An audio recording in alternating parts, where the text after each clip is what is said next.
안녕하세요, 테크가 즐거운 윤테크입니다. 오늘은 레노버의 태블릿 라인업 정리를 한번 해보려고 합니다. 유명한 애들은 거의 다 들어있으니까요, 궁금한 제품이 있는지 살펴보면서 영상 따라와 주시기 바랍니다. 자, 가장 먼저 소개해드릴 제품은 이미 리뷰로 한번 소개를 해드린 적이 있기는 해요. 아직도 인기가 많더라고요. 대화면이라는 장점이 많은 분들에게 사랑을 받고 있는 요소라고 생각을 하는데요, 제가 지금 보더라도 아직까지도 영상 보는 데만큼은 장점이 있다라는 생각이 들어요. 12.7인치하고 비교할 수 있는 제품은 사이즈는 다르지만 용팡이라고 불리는 바로 이 제품입니다. 11인치대 제품이라서 핸들링하기에 편하고 이동에도 용이한 그러한 제품이에요. 12.7인치하고 1대1 비교를 하면 이 정도 차이가 나기 때문에 육안으로 보기에도 확연한 차이를 느낄 수가 있을 거라고 생각을 해요. 겹쳐놓고 보면 좀 더 확실하겠죠?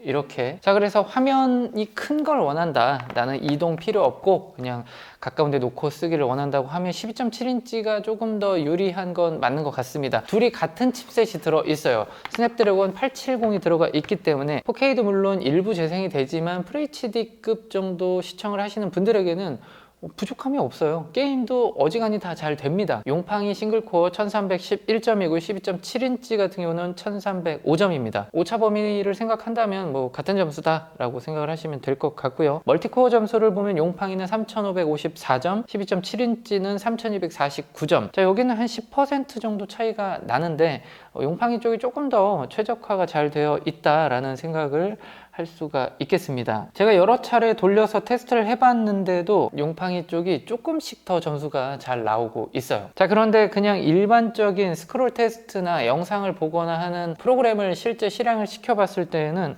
큰 차이를 느낄 수가 없었고요. 설정을 들어가서 차이점이 있는지 한번 살펴볼게요. 지금 12.7인치 같은 경우는 한글화가 되어 있지 않고요, 용팡이 같은 경우는 반글화가 되어 있는 상태입니다. 12.7인치가 처음에는 반글화에 문제가 없었는데 국내에서 너무 많이 판매가 되면서 레노버 측에서 중국 내수롬을 사용하는 제품은 한국어 지원을 좀 제한을 하고 있어요. 다른 부분에서는 큰 차이를 느낄 수가 없고요. 제 휴대전화 정보라고 보여지는 부분으로 들어가고요. 둘 다 870을 탑재하고 있고 스토리지가 12.7인치 같은 경우는 256기가짜리를 제가 구매를 했고 용팡이는 128기가를 구매를 했어요. 램 똑같이 8기가고요. 안드로이드는 13 똑같이 올라가 있고요. 용팡이와 12.7인치 모두 지문 인식과 얼굴 인식 둘 다 지원을 합니다. 용팡이가 또 하나 많은 분들의 사랑을 받는 지점, 11인치이면서 870이 탑재되고 OLED가 들어가 있고 펜슬까지 쓸 수 있다. 그렇기 때문에 열광하고 이건 진짜 좋은 거 아니냐라고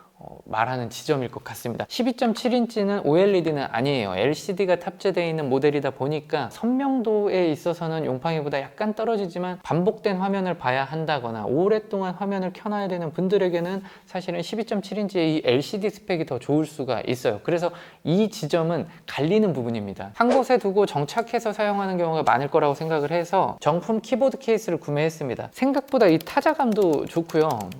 기본적인 문서 작업을 하는 분들에게는 저는 추천할 만한 것 같아요. 그리고 펜슬도 여러 개 구매를 했어요. 레노버가 펜슬을 구매하려고 스펙을 살펴보면 너무 복잡해요. 똑같은 걸로 알고 구매를 했어요. 이거 제가 잘못 구매를 했는데 오히려 잘 된 거죠. 여러분들에게 소개를 해드리려면 두 가지가 좀 다릅니다. 한 제품은 C타입 충전 포트가 펜슬에 나 있어요. 하나의 제품은 뒷면에 부착을 해서 무선 충전이 되는 모델이에요. 바로 페어링이 됩니다. 현재 많이 사용을 하고 있는 애플 펜슬 2세대하고 거의 동일한 구조로 설계가 되어 있어요. 길이감 자체는 애플 펜슬 2세대보다 약간 짧습니다. 충전 단자가 내장되어 있는 거는 애플 펜슬 이 C타입과 좀 비슷한 구조로 되어 있어요. 그래서 동작 방식도 유사합니다. 그리고 하나 이전 세대 모델이죠. 요거하고 이제 비슷한 게 아수스 펜슬인데요. 같이 호환되는 제품들이 존재를 해요. 로직이 똑같으면 아마도 서로 호환이 되는 모양새입니다. 액티브 3 같은 경우는 열어서 보면 안쪽에 배터리가 내장되어 있는 타입이에요. 트리플 A보다 좀 더 얇습니다. 자, 용팡이도 뒷부분에 보면 펜슬이 붙는 단자가 있어요. 프리시전 펜 3라고 나오면서 충전이 바로 되는데 현재 연결은 끊겨 있습니다. 12.7인치도 붙이면 바로 충전이 되는 모습을 볼 수가 있습니다.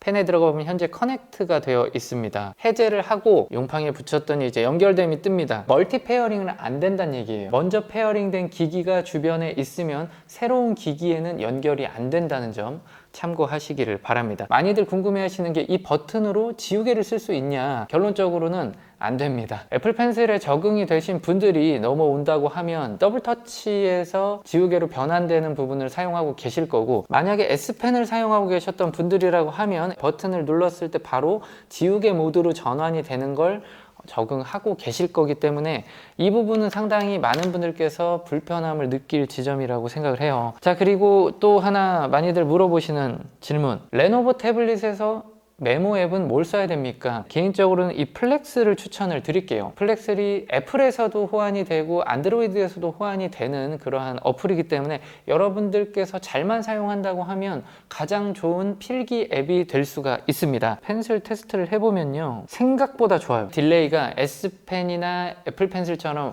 아주 완벽하게 뒤쫓아오는 건 아니지만, 기대를 안 하고 쓴다고 하면 이 정도면 필기할 만 하겠는데? 제가 기존에 리뷰를 할 때 펜슬은 무조건 갤럭시나 애플 가세요 라고 말씀드렸어요. 본격적으로 필기를 하려면 여전히 그 전제가 맞기는 해요. 그런데 전체 태블릿을 사용하는 비중 중에서 절반보다 약간 아래다, 그러니까 절반을 넘지는 않는다라고 하면 쓸만하다는 생각이 들어요. 플렉스를 사용하면서 조금 더 그런 생각을 많이 하게 됐는데요, 아마 이러한 부분들은 실제로 사용해 보신 분들이라고 하면 저하고 좀 비슷한 의견을 낼 수가 있어요. 한 가지 좀 특이한 지점이 있었습니다. 프리시전 펜 3 자석으로 충전이 되고 페어링이 되는 이 모델로 12.7인치의 펜을 활성화 시켜 놓고 나면 조금 저렴하게 판매가 되고 있는 C타입 제품, 이 펜슬이 사용이 가능해요. 용팡이는 안 됩니다. 필기감은 사실 별반 다르지 않아요. 근데 C타입 펜슬이랑 프리시전 펜 3를 비교를 해보면 길이 차이가 좀 납니다. 그리고 또 한 가지 특이한 점은 프리시전 펜 3 기준에서 용팡이와 페어링이 되어 있는데 12.7인치에서도